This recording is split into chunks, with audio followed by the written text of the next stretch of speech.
అందరికీ నమస్కారం. Welcome to Bharatiya media. కాంగ్రెస్‌కి, బీఆర్ఎస్‌కి మధ్య మాటల యుద్ధం నడుస్తోంది.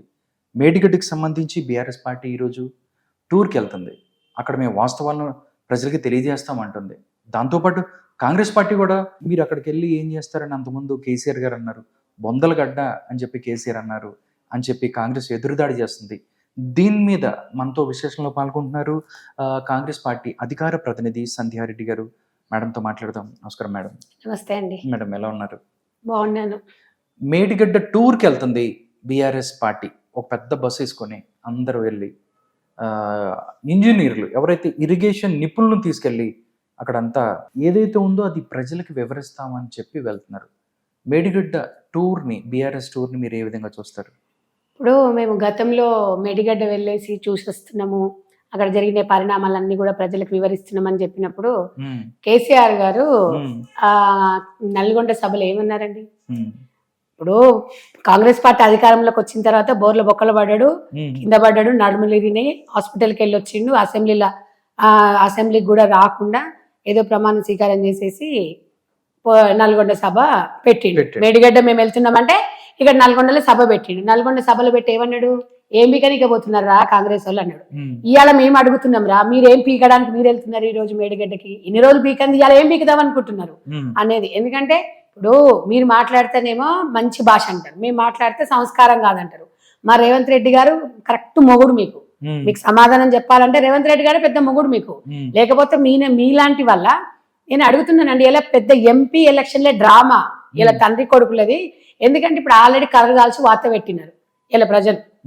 ఇలా పోచారం గారు ప్రెస్ మీట్ పెట్టిండ్రు మార్నింగ్ వెళ్ళేటప్పుడు, మేడిగడ్డకి వెళ్ళేటప్పుడు చెప్తున్నాడు, అవన్నీ చిన్న చిన్నవి అవన్నీ అట్లా ఇవి ఇట్లా మా మీద ఖర్చు ఉంటూ అట్లా కాదు రైతులకు అన్నాడు. మీ మీద ఎందుకుంటాం రా భయ్, మా ఖర్చా ప్రజలకు మేము 100% న్యాయం చేయాలి.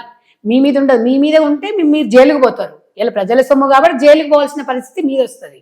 ఇవాళ రైతులకు నిజంగా ప్రేమ మీ మీద ఉంటే మీకు అర్థం కాలేదు. హైదరాబాద్ లో మీరు సీట్లు గెలిచింది కానీ గ్రామీణ ప్రాంతాలలో రూరల్ ఏరియాలలో ఒక సీట్ గెలవలేదండి.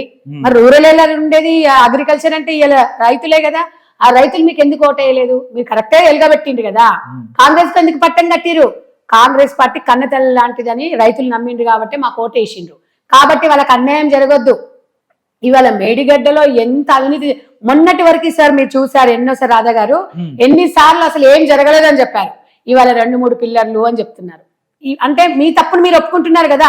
నేను ఒక్కటి అడుగుతాను, 180 టీఎంసీలకి నీరు ఎత్తనే మీరు ఇవాళ మీరు వచ్చేసి 3వ టీఎంసీకి 28,000 కోట్ల టెండర్ అని చెప్పేసి, మరి మీరు కనీసం ఇప్పుడు టెండర్ అంటే 28,000 కోట్లు అవుతాయి అన్నప్పుడు మీరు గ్లోబల్ టెండర్ పిలవాలి కదండి. పిలవకుండా మెగా కృష్ణారెడ్డికి ఎట్లా ఇస్తారు? సిగ్గు లేదా? మెగా కృష్ణారెడ్డికి ఇచ్చిన దాంట్లో కేసీఆర్ కుటుంబం వాటా ఎంత అని తెలంగాణ ప్రజలు అడుగుతున్నారు. ఇవాళ దానికి జవాబుదారీగా ఉండాలి. జీవితాంతం మీరు తిన్న డబ్బు సిగ్గు శర ఉన్నోళ్ళైతే అది ప్రజలకు ఇచ్చేసి చేతులు కట్టుకొని తల వంచి ముక్కు నేలకు రాసి జైలుకు పోయి సత్యాంత కాలం మీరు జైల్లోనే మగ్గాలి. ఇవాళ 28 కోట్లలో భాగస్వామి ఎంత అనేది ప్రజలు అడుగుతున్నారు. దానికి సమాధానం మీరు చెప్పండి. ఏమండి, ఏ చిన్నది ఈ 10,000ది కాదు, 1,00,000 రూపాయలనే గవర్నమెంట్ టెండర్ పిలుస్తుంది. 28,000 కోట్లు అంటే 3వ టీఎంసీకి కావాల్సింది అన్నప్పుడు మీరు ఎందుకు టెండర్ని పిలవలేదండి? అక్కడ మీరు ప్రజలు అర్థం చేసుకోవాలి. వీళ్ళ ప్రజలందరికీ అర్థం కావాలి వీళ్ళది. అంటే ఆ కుటుంబం ఎంత అవినీతి ఉంది. ఇలా అదే ఇలా మైవం నాగేష్ ఆయన ఏమంటున్నాడు, రమేష్ రావు ఏమంటున్నాడు, నాకేం సంబంధం అంటున్నాడు. ఒకప్పుడు బీఆర్ఎస్ పార్టీ అధికారంలో ఉన్నప్పుడు చూద్దాంలేండి అది చేద్దాంలేండి అన్నాడు. ఇలా అధికారంలో లేదు కాబట్టి మేమేం చేస్తాం, మళ్ళీ 50,000 కోట్లు ఇస్తే అవుతుంది. 50,000 నుంచి 75,000 కోట్లు నిపుణులు చెప్తున్నారు. ఒకటే అడుగుతున్నారు తెలంగాణ ప్రజలైన కాంగ్రెస్ పార్టీ ప్రశ్నిస్తుంది. మీరు 2,85,000 కోట్ల అవినీతి జరిగింది బీఆర్ఎస్ ప్రభుత్వంలో అని చెప్పేసి కాగ్ నివేదిక ఇచ్చింది. దానికి మీరు ఎందుకు జవాబుదారు? మేము ఇలా 6 గ్యారంటీల గురించి ఏం తెచ్చి ఇస్తారన్నారు. 6 కాదు, ఆ డబ్బులు పెడితే 12 గ్యారంటీలు ఇస్తాం మేము డెఫినెట్ గా. అంటే దానికి ఎవరు బాధ్యులు? ఎవరు? 100% ప్రతి ఒక్కటి జైలుకి పోవాలి, జవాబుదారీగా ఉండాలి. ప్రజల ప్రశ్న ప్రజలు ఒకటే అడుగుతున్నారు. ఇవాళ ప్రజల నుంచి తీసుకున్న సొమ్మును డెఫినెట్ గా చక్రవడ్డీ బారవడ్డీతో సహా కట్టాలి. ఇవాళ ఏమైతుందంటే వీళ్ళు అసెంబ్లీలో గెలవకపోవడము, బోర్ల బొక్కడవడం, తలా ఒక దిక్కు వెళ్ళిపోతున్నారు. అందరూ కాంగ్రెస్ వైపు చూస్తున్నారు. కాంగ్రెస్ అంటే ప్రజల వైపు చూస్తున్నారు. వాళ్ళకి ఏం తండ్రి కొడుకులకు ఏం అర్థం కావట్లేదు. అదేమో పిచ్చిది కాదు, బిడ్డనేమో అది లిక్కర్ రాని ఏదో లిక్కర్ తాగిన ఏదో తాగుతుంది కదా కోతి, అట్లా కళ్ళు తాగిన కోతి ఆ చెట్టు ఈ చెట్టు దుంకుతుంది చూడు, అట్లా అది పెట్టేసి మేడిగడ్డల టూరిస్ట్ స్పాట్. మరి ఇవాళ మీ అన్న ఎందుకు పోతుండమ్మా టూరిస్ట్ ప్లేస్ అది? మీరెందుకు పోతున్నామ్మా బీఆర్ఎస్ వాళ్ళు? మీరేం బిగ్దామని పోతున్నాడా? ఇలా మమ్మల్ని అడిగిండ్రు కదా, అదేమన్నా మొన్న అన్నది కదండి, అదేమన్నా టూరిస్ట్ స్పాటా, ఎందుకు వెళ్తున్నారు, మీరు ఎందుకు వెళ్తున్నారు అంటే ఇలా మేము చూపిస్తామన్నారు. అంటే రాత్రి పిల్లర్స్ మార్చేస్తారా? ఇలా పిల్లర్స్ అంటే ఎంత ఇంపార్టెంట్ అండి. ఇప్పుడు ఆయన పోచారం గారు చెప్తున్నారు మేము వెళ్ళి ఆడ కావాలంటామా, మేము వెళ్ళి అది చేస్తామంటే 100% కాపల కుక్కల్లాగా ఉండాలి. తెలంగాణ దోచుకొని తిన్నారు కేసీఆర్ ఫ్యామిలీ. 1000 కోట్లు, 10,000 గంట కట్టిన వాళ్ళు, 25 లక్షల వాచ్ పెట్టుకున్న వాళ్ళు, బాత్రూమ్ కనకట్టిన వాళ్ళు 1000 కోట్లు ఎట్లా సంపాదించుకున్నారు, లబ్బర్ చెప్పులు వేసుకుని హరీష్ రావు 3000 కోట్లు ఎట్లా సంపాదించుకుని ఇరిగేషన్ డిపార్ట్మెంట్ లో. ఈ అన్ని సమాధానం చెప్పాల్సిన అవసరం ఆసన్నం అయింది. ప్రతి ఒక్కరు మాట్లాడతారు, రేవంత్ రెడ్డి గారి మీద భాష గురించి మాట్లాడతారు. తెలంగాణ ప్రజలకు ఆ భాషనే నచ్చింది. వాళ్ళకి లేని బాధ మీకెందుకు నొప్పి అని నేను అడుగుతున్నా. ఈ రోజు మీకు కరెక్ట్ గా సమాధానం చెప్పాలంటే ఆ భాషతోనే మీరు కరెక్ట్. ఇలా వాళ్ళకి ఏం చెప్పట్లేదండి, అసలు వాళ్ళు ఏం చెప్పడానికి లేదు ఆస్కారము. వాళ్ళు ఒకటే భాష గురించి మాట్లాడుతున్నాడు. ఆయన ఏ భాష మాట్లాడుతున్నాడు? మీరు అన్ని అబద్ధాలు మాట్లాడుతున్నారు కాబట్టి మీరు సైలెంట్ గా. ఆయన ప్రజల రీతి తెలంగాణ భాషని మాట్లాడుతున్నాడు. మీ కేసీఆర్ ఏమో ఇష్టానుసారంగా మాట్లాడతాడు. కుక్కల్లాగా అరుస్తున్నారంటారు, ఏం గాడిదలాగా అరుస్తున్నారు అని అంటాడు. బుద్ధి లేదా మీకు అంటాడు, ఆ పీక్తారా అని అడుగుతారు. ఇవన్నీ మాట్లాడితేనేమో మీరు మంచోళ్ళు. కేసీఆర్ జాతిపిత. ఎవరికి జాతిపిత అయ్యా? మీ జాతిపిత ఉంటే మీ బీఆర్ఎస్ భవన్లలో లేకపోతే మీ ఇంట్లో టిఆర్ఎస్ భవన్లలో పెట్టుకోండి జాతిపితను. జాతిపిత అయ్యేనా ఈరోజు తెలంగాణ మొత్తం 10 సంవత్సరాలు సీఎం అండి. ఆయన మాట్లాడే భాష ఎట్లుంది? ఇలా రేవంత్ రెడ్డి గారిని అంటున్నారు కదా, ఆయన మాట్లాడిన భాష ఏ రకంగా ఉంది? మీరు మాట్లాడినందుకే కదా మేము మాట్లాడుతున్నాము.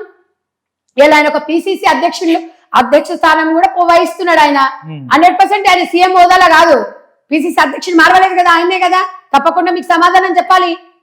కాబట్టి ఇవాళ ప్రతి ఒక్కరు కూడా ఎంత అవినీతి రాధా గారు, ఏది చూడండి గవర్నమెంట్ లో ఇలా గొర్రెల స్కామే కానివ్వండి, చేప పిల్లల స్కామే కానివ్వండి, డాక్టర్ల విషయంలోనే కానివ్వండి, ఏ విషయంలో మీరు అవినీతి చేయలేదండి?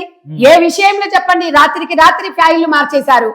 దొంగ సూపులు దొంగోడు ఆ తలసాని శ్రీనివాస్ యాదవ్ ఇలా కాంగ్రెస్ వైపు చూస్తాడు. ఎట్లొస్తావు నువ్వు కాంగ్రెస్ కు? వస్తావేమో, ఎట్లొస్తావో? మా రేవంత్ అన్ననేమో పాపము తెలంగాణ ప్రజల కోసము ఎమ్మెల్యేలు ఎవరైనా సరే అందరు కలిసి రండి అని ఆయన చెప్తున్నాడు. మంచిగా తిన్నింటి వాసాలు మీరు లెక్క పెడతారు. ప్రజల కోసము ప్రజాస్వామ్యంలో ఇవి పొలిటికల్లో శాశ్వత మిత్రులు శాస్త్ర శత్రువులు ఉండరండి. ప్రజల కోసం పని చేసుకోవాలి. మీకు సిగ్గున్నారా ఇలా బీఆర్ఎస్ ప్రభుత్వాన్ని అడుగుతున్నా నేను. గతంలో మీరు ఆపోజిట్ ఉన్న ఎమ్మెల్యేలకి, ప్రతిపక్షం ఎమ్మెల్యేలకి ఒక్క కాన్స్టిట్యూన్స్ కి ఏమైనా నిధులు ఇచ్చిండ్రా? మీరు సిరిసిల్లకు సిద్దిపేటకు గజ్వేలకు తప్ప 900 కోట్లు 800 కోట్లు 1000 కోట్లు మీరు కేటాయించుకున్నారు తప్ప ఇలా కల్వకుర్తి నియోజకవర్గానికి స్పెషల్ ఫండ్ కింద 1 కోటి రూపాయలు తెచ్చుకున్నారు. మీరేమో 1000 కోట్లు తెచ్చుకుంటారు. సిగ్గులేని ఈ పిఆర్ఎస్ నాయకులు, నా కొడుకులు ప్రజలతో ఎన్నుకోబడ్డోళ్ళు ఒక్కడు కూడా కాన్సెన్స్ లో పని చేయకుండా దొంగ నా కొడుకులు కోట్లు సంపాదించుకొని ఇలా ప్రజల సొమ్ము తిని ఇలా ఇంత అవినీతి ఎట్లా జరిగింది? దానికి సమాధానం చెప్పాలి, జవాబుదారీగా ఉండాలి. నువ్వు దొరవైతే బయటికి రా, దొంగలైతేనే మూసుకొని ఇంట్లో కూర్చుంటారు. అదే చెప్తున్నాం మేము, అదే భాష. మేము తెలంగాణను పుట్టినాం, మేము పాలమూరు బిడ్డలమే, మా భాష గిట్లనే ఉంటది. కాబట్టి ఒక్కటే చెప్తున్నాము, మీరు జరిగిన తప్పును ఒప్పుకోవాలా, ప్రజల ముందుకు మీరు రావాలా. మీరు మూసుకొని మీరు అది చేసుకొని డ్రామాలు ఆడుతున్నారని కాదు, మిమ్మల్ని నమ్మే పరిస్థితి. ఎందుకంటే ఇప్పుడు వీళ్ళ డ్రామా అంతా ఇప్పుడు ఎంపీ ఎలక్షన్స్ ఉన్నాయి.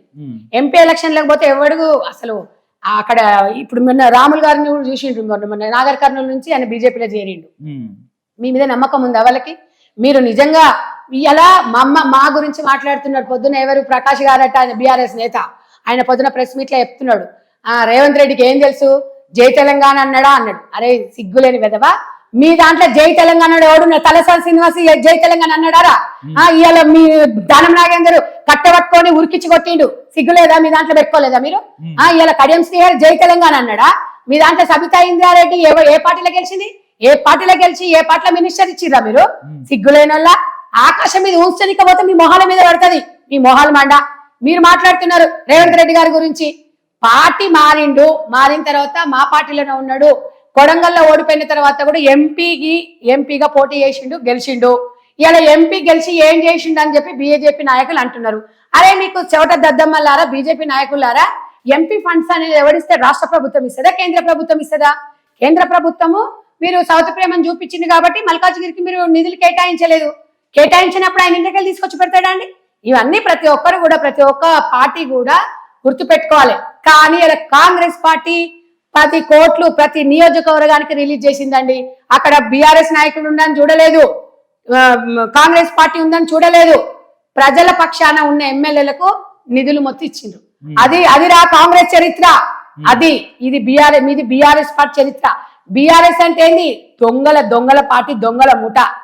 మీకు ఎంత మీరు తెలంగాణ ప్రజలు నమ్మి గుండెల్లో పెట్టుకొని ఇస్తే మీ కుటుంబాన్ని, ఇలా మీ కుటుంబం ఏం చేసింది? తెలంగాణ బిచ్చగాలం చేసిపోయింది. 1000 కోట్లండి. కాదు నివేదిక ఇచ్చిన కాదంటున్నారంటే ఇంకేం చెప్పాలి చెప్పండి? అసలు మాట్లాడనియరు కాంగ్రెస్ వాళ్ళను. ఏదన్నా నిజాలు మాట్లాడదామంటే మాట్లాడనియరు. ఇవాళ వాళ్ళకేం అర్థం కాకనే ఉనికి ఎక్కడ కోల్పోతామో అని చెప్పేసి జైల్లో మేడిగడ్డ అన్నారు. మేడిగడ్డ సిగ్గు పడుతుంది. మీరు వచ్చి నడుస్తుంటే దానికి సిగ్గు వస్తుంది. అదే ఇంత అవినీతి చేసిండ్రు మళ్ళీ వచ్చినారా నా దగ్గరకు అని చెప్పి సిగ్గు పడుతుంది. తెలంగాణ ప్రభుత్వం కాదు, మేడిగడ్డ నడుస్తుంటే పిల్లలు ఊడిపోతున్నావు అంటే ఉట్టిగానే ఊడిపోతాయా పిల్లర్లు? ఎట్లా ఊడిపోతాయి? ఒంటి మీద సోయ లేదు, భయం భక్తి లేదు, ప్రజల సొమ్మికి జవాబుదారి కాదు. ఏం బిక్తురు ఇంజనీర్లు, ఏం బిక్తురు ఎల్లంటాడు, ఏం చేస్తారు వీళ్ళందరూ? ఒళ్ళు దగ్గర పెట్టుకున్నది లేదు. 3 సంవత్సరాలండి గాలి కొదిలేసిన ప్రాజెక్టుని. 3 సంవత్సరాలు గాలి కొదిలేశారు. ఇప్పుడు పట్టుకొని ఇప్పుడు చెప్తున్నారు మేడిగడ్డ గురించి వీళ్ళు మాట్లాడుతున్నారు. చూద్దాంలే అనుకుందంట. బీఆర్ఎస్ నాయకులే స్వయాన చెప్తున్నారు. ఊరు పక్కన ఆ ఎమ్మెల్యేని అంటుండు 3 సంవత్సరాల క్రితం ఎప్పుడో వచ్చింది, దాని గురించి నాకు ఐడియా లేదు అంట వీళ్ళు మాట్లాడేది. ఎందుకు రాధా గారు ఇలాంటివన్నీ చెప్పుకుంటూ పోతే ఒక్కటి కాదు, తీగ లాగితే డొంకంతా కదిలినట్టు అన్ని బయటకు వస్తాయి.